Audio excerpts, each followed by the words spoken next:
Վերջերս մի հաղորդում էի դիտում, հարցազրույց էր ինչ-որ մարդու հետ։ Հարցազրույցը ում հետ վարում են, այսպիսի բան ասաց. վտանգավոր են այն մարդիկ, ովքեր իրենց մասնագիտության մեջ չեն կայացել։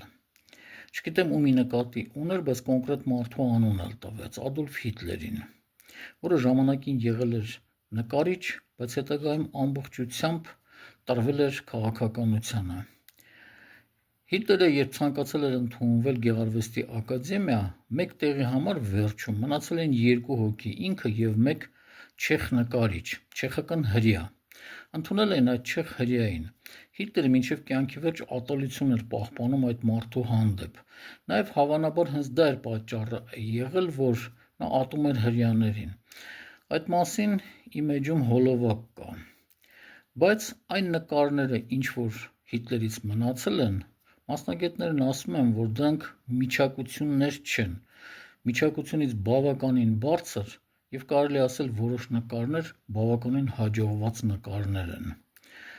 Այնպես որ մարդը բավականին սխալվել էր։ Մարդը կարող է նույնիսկ հաջողակ լինել ինչ որ մի գործում, բայց թողնել այդ գործը եւ անցնել մեկ այլ գործի։